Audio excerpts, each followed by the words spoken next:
Okay, the Gentry Podcast. I know that you will be loving it. We here to break it down so that you start to understand your local government. Who are the leaders? Time to get active, do something about it. Dealing with jobs, the workforce, and affordable housing. Motivate and inspire. Elevate, take it higher. For the next generation. Knowledge is power for your community. Giving you the info that you really need. Time to make a change and a difference. Tune in, don't miss it. It's the Gentry.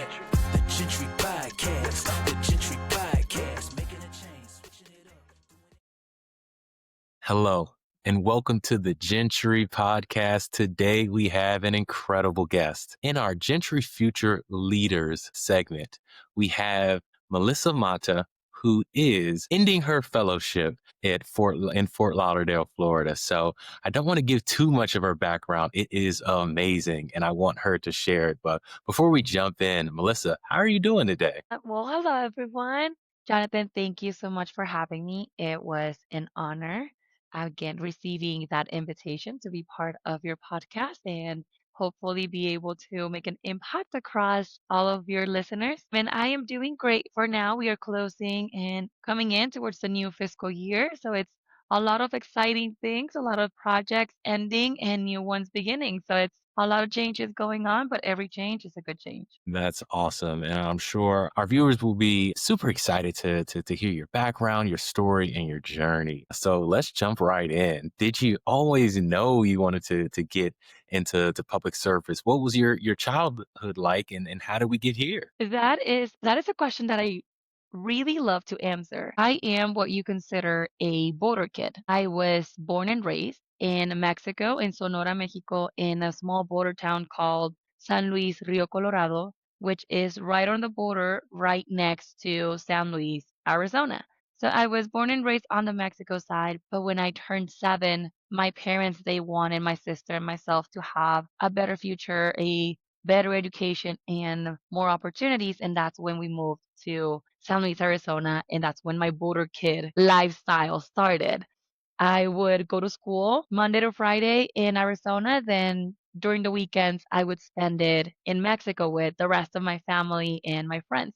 So I started building a life in Arizona like any other border kid. And you started noticing like the patterns of this lifestyle that wasn't the rest of the nation of the US or the rest of the country. You started noticing people crossing the border to go to work, students crossing the border to go to school. You started noticing how everybody in your small community was very involved and very engaged. But you also noticed that fundraising was a big thing because funding wasn't really getting towards my border town. And that's what really piqued my interest of what is going on. Why is immigration such a big topic in my small border town? Why is it that there is only one high school in San Luis, Arizona, but in Yuma County you have 3 or 4? And why is it that they're receiving more resources and more funding for their education and not us? So that's when my interest started peeking in of like, how can I be the change for my own community and how can I help? And that's how my journey literally started with that interest in local government. Wow, that is amazing. First, from such a young age to exist in two communities, and for a lot of us, maybe they live in one county and they work in a different county, or they live in one city and go to school in a different neighboring city. But for you, it was a neighboring city, but it was an entirely different country. That is so unique. But then to have the foresight as such a young person, and the introspection to see that there are very different amounts of funding and resources being allocated to the community, when so many people within the community and people that work, live, and visit in that community also need those resources. Wow. I don't think I don't think I was on your level that young, but that is very impressive. What was your first job? Or let's take a step back. What you got your education or your higher education, and I believe you also did some things that were outside of government. I believe you worked with a professional sports team. So what was the journey like getting from a young studious, a very introspective high schooler to getting then into government work? I will say, coming from a small border town, everything is so limited. You get to see life as one way only. So when I graduated and in my high school, you needed to graduate, you needed to work hard to receive those scholarships, to receive that financial assistance, to be able to go to college, to be able to explore the world. So when I moved to Tucson, Arizona, to the University of Arizona, that's when my world got expanded. I was somebody new. And it was mainly due to the culture, the diversity, the resources, the opportunity, how big the city was. We're talking about me coming from one small border town where everybody knows each other, one high school, two middle schools, and maybe three to four elementary schools. So then going now to a big city where there are multiple opportunities for you to explore not only on the career that you wanted. So as an 18-year-old, I was like, this is going to be a lot of fun. And I do not know where I'm going to end up, but I'm just going to go with the flow. And that's what I did. I went from doing retail to then going back to continue studying for local government and public policy. I then received an interest in working with being a lawyer. So, as I feel like a lot of us, we go through this lawyer phase of, I want to be a lawyer. I also went through that. But at the same time, I wanted to learn about the judicial system on the police administration side and learning about those resources and how they help the community. So everything at the end was entailed as to how I can make a community impact. So as I went through and maneuvered through my career life, I also did end up working in sports, doing community events and working alongside the president on stadium developments in branding, partnerships, building those relationships with your community so that they could know and they could support their community and their sports.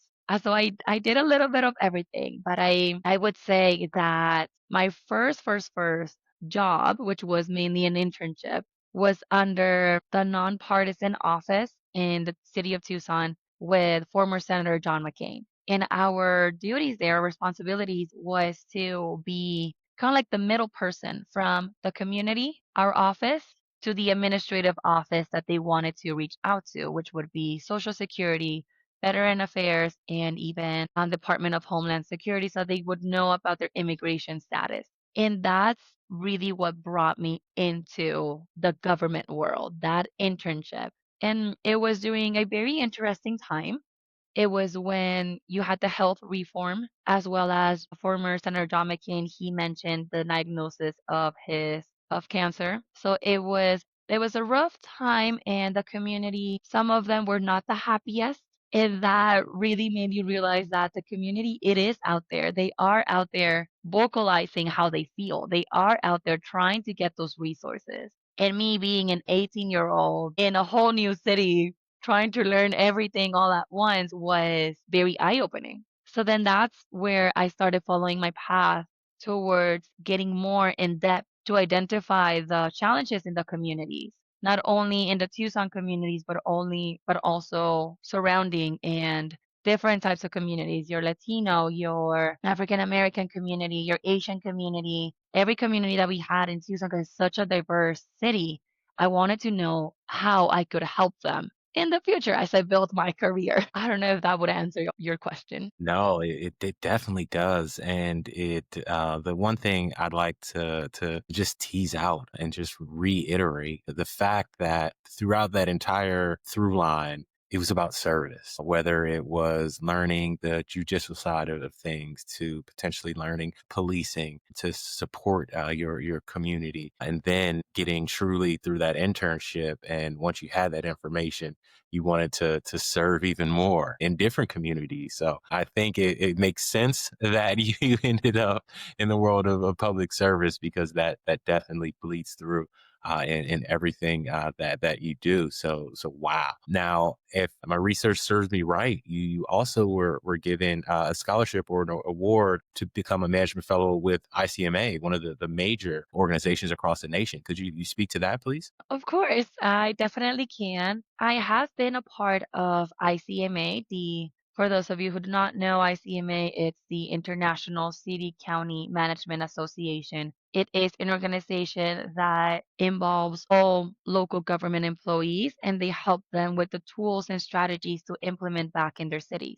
I've been following ICMA ever since I was an undergraduate at the University of Arizona. I was the first undergraduate student to be part of the ICMA University of Arizona student chapter, which evolved only graduate students. So I was maybe like 19, 20, being in a student club with graduate students that already had their career made.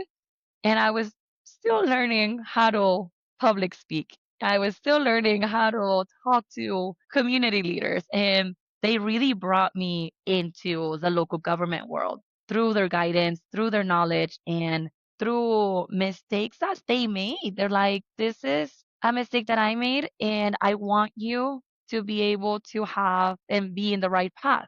So instead of doing A, B, and C, you should do this. So they were like my little mentors and my guidance, and they were all involved with ICM. So throughout my career, I really enjoyed going to their conferences, representing the University of Arizona, representing the city of Tucson, and even representing my hometown of San Luis.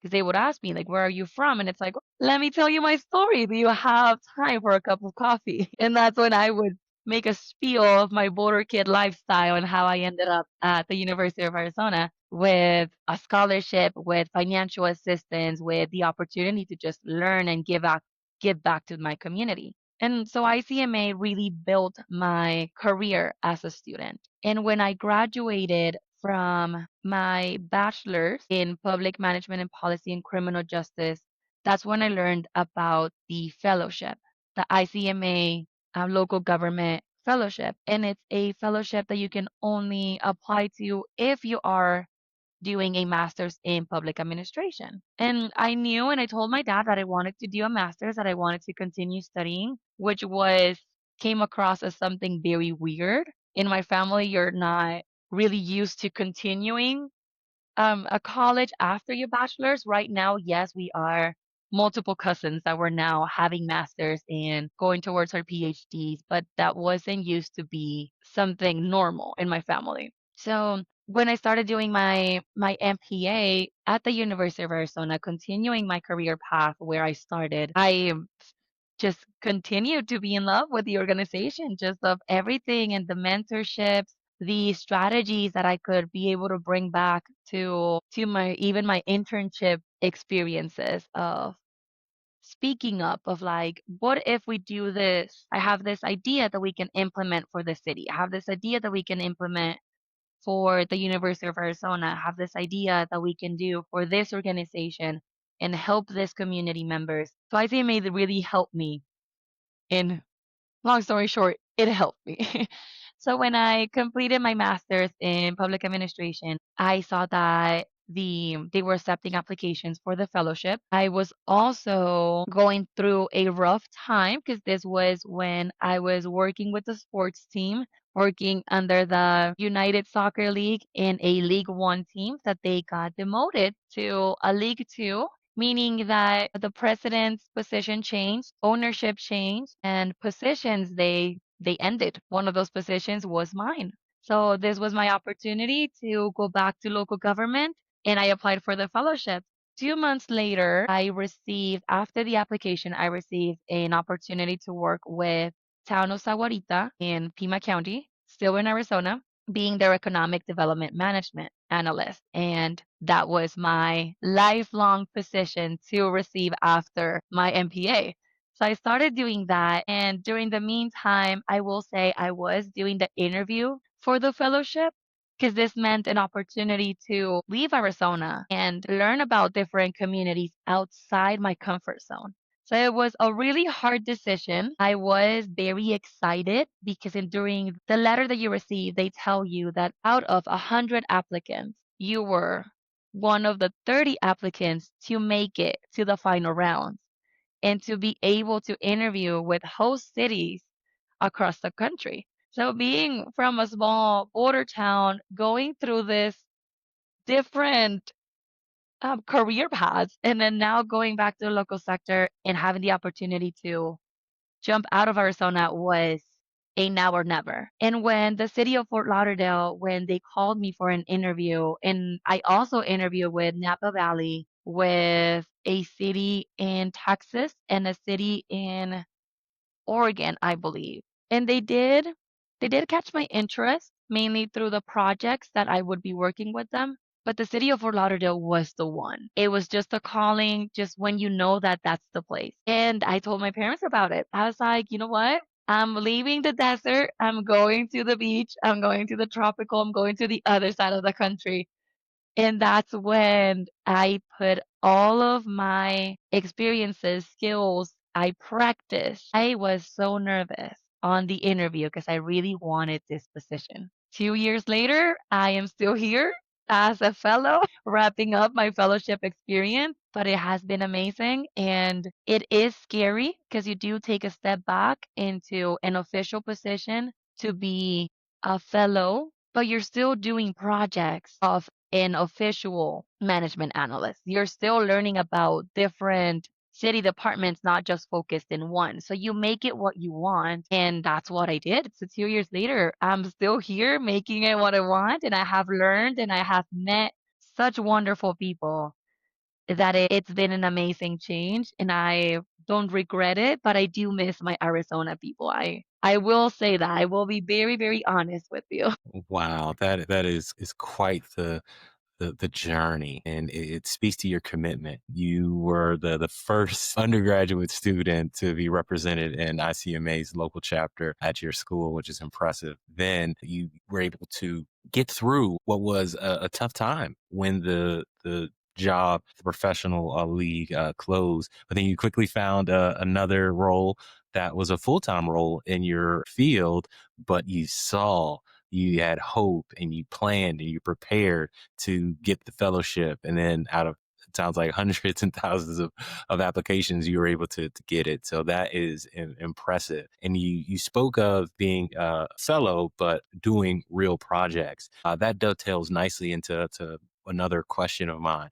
What is one of the projects that you've done that it just feels like, well, this is why I am here. This is what makes me excited. What's one of those projects that gives you that feel? When I applied for the fellowship and the host city of Fort Lauderdale reached out, they provide you with a folder of projects and past projects that past fellows have worked on. During that time, I, as an economic development management analyst, which is a career that I still want to pursue, I was doing projects related to implementing business resources for small business owners. And I was also working on attracting new businesses and new companies to the small town of Saguarita, which was a very fast growing community. So when the city of Fort Lauderdale came in and they gave me the folder with the projects, I knew that it was going to be the city that I wanted to work with because the projects were all related to economic development and government affairs. So when I applied and they started giving me projects about government affairs, that's when I knew that was not my career path.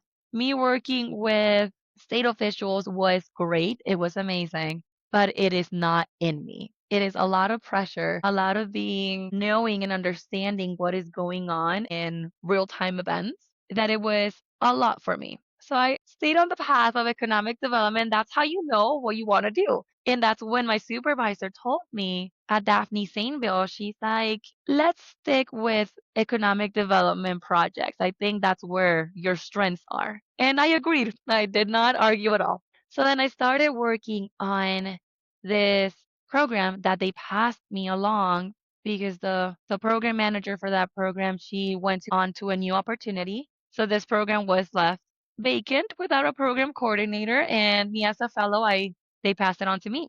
So I built from scratch a business development program for small business owners in the city of Fort Lauderdale, which it's called Startup FTO. We are already on our ending our third cohort, which is a 6 to 10 week course where you teach small business owners the business functions on how to start a business, how to plan it, and how to expand while being with the city of Fort Lauderdale.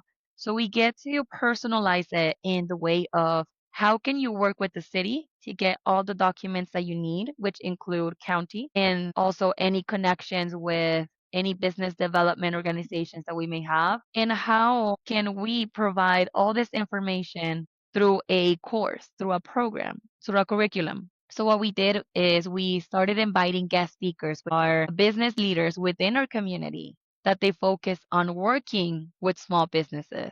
And they provided that insight based off the curriculum that we had, which is from the Kaufman Institute. So we started, when I say we, it's myself and my team, because I could have not done it with my public affairs team. They knew the people. I had the curriculum, and my supervisor had the ideas that helped us put it all together. So it was a team effort, but it is definitely one of my most proudest projects. It did took me months, and I'm still improving. There are still a lot of things beyond the program that I'm still trying to improve and catch on, but it is a great way for you to identify all of the challenges that small business owners are going through, mainly post COVID times, where everything is online, where there are so many online businesses that they don't really know how to stand out. So, how can we as the city support those online businesses? Support those business owners that want to be in a brick and mortar. They just don't know the understanding of permitting, of building design, of the funding, the capital that you need. And that's what I feel like they hired me for, to be that bridge that connects the business community with the local government. And I am very proud to say that I have built this program, and I can't wait to see how much it expands. That's incredible and so important. Across the nation, I speak to the leaders everywhere and trying to support and retain and grow local homegrown businesses I mean, it's typically almost at the top of everybody's list. So to know that even as a fellow, you came in and built a program from ground up, obviously with the support of your team, is just very impressive. And that shows that same preparedness that you had in an undergrad and always jumping up for the next opportunity. That's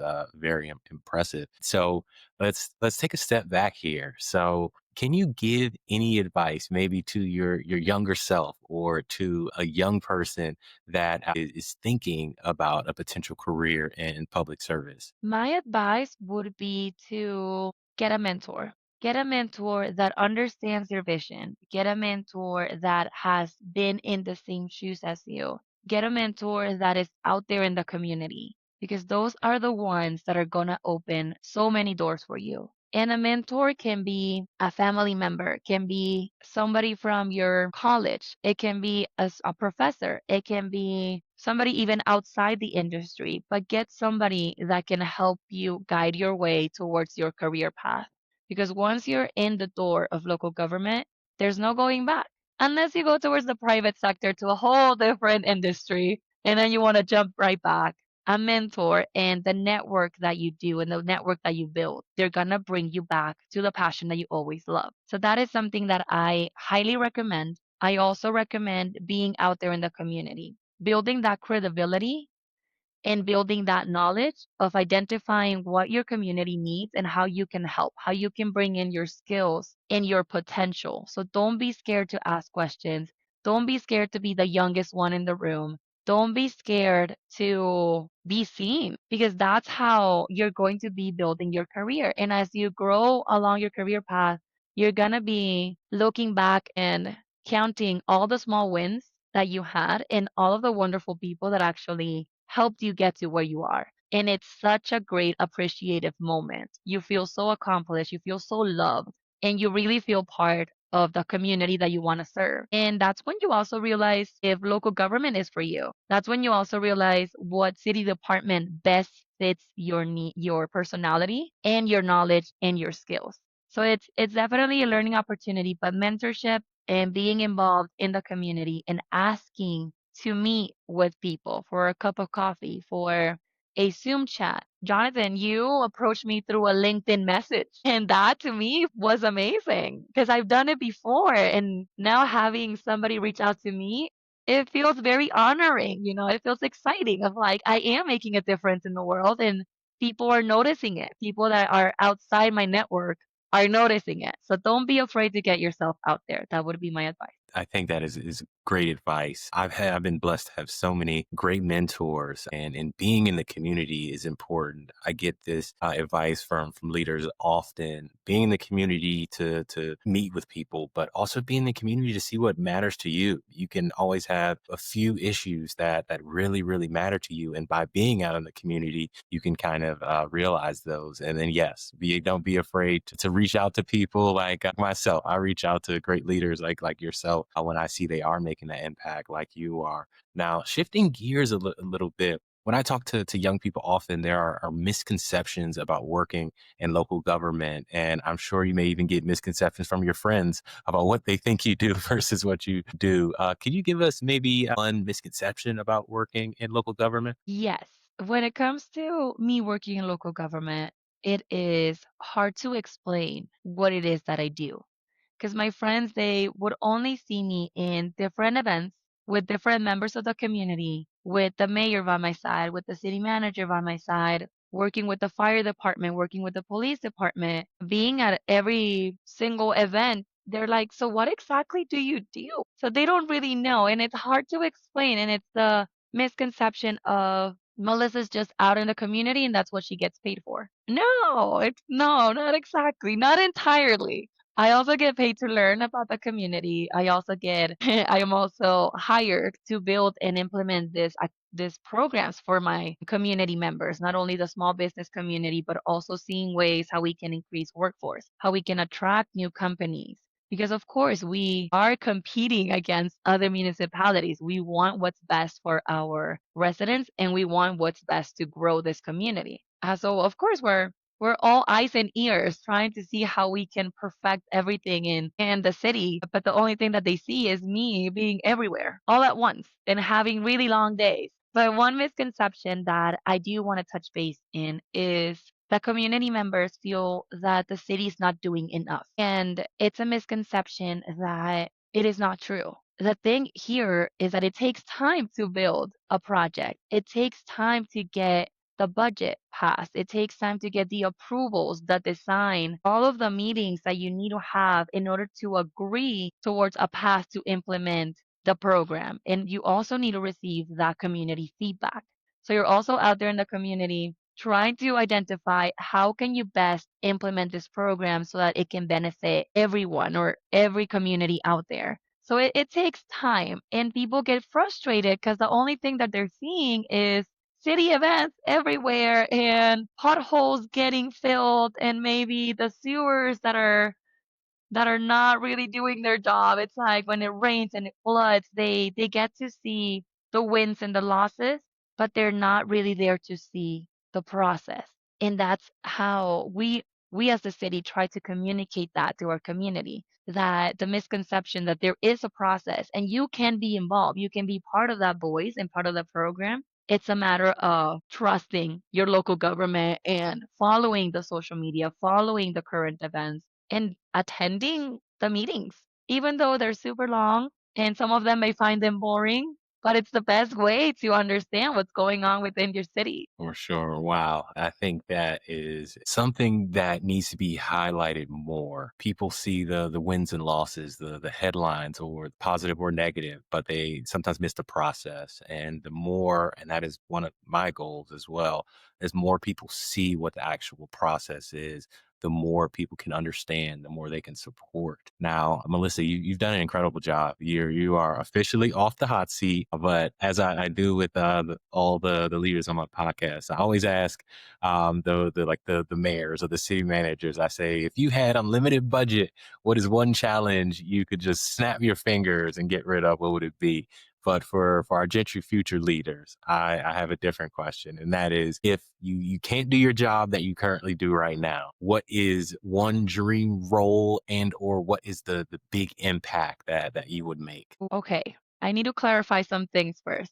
Are we talking about within local government or outside any industry in any sector? It can be whatever you want. It could be within local government. It could be federal government. It could be professional sports. It could be whatever impact that you would want to make. An impact. That is a tough one. But I will say I do have a very, very, very kind heart when it comes to animal welfare. So for me, my impact, I think, would be to have all of the funding and resources needed for animal shelters across the country. There aren't enough resources, there aren't enough donations and volunteers. So if I could just snap my fingers, it would be to take care of all of those pets, dogs, cats, bunnies, animals, you name it, that's in an animal shelter that they could be taken care of so that they can find an appropriate home. I love that. And I'm not surprised. Again, ladies and gentlemen, Melissa is about serving and service. That is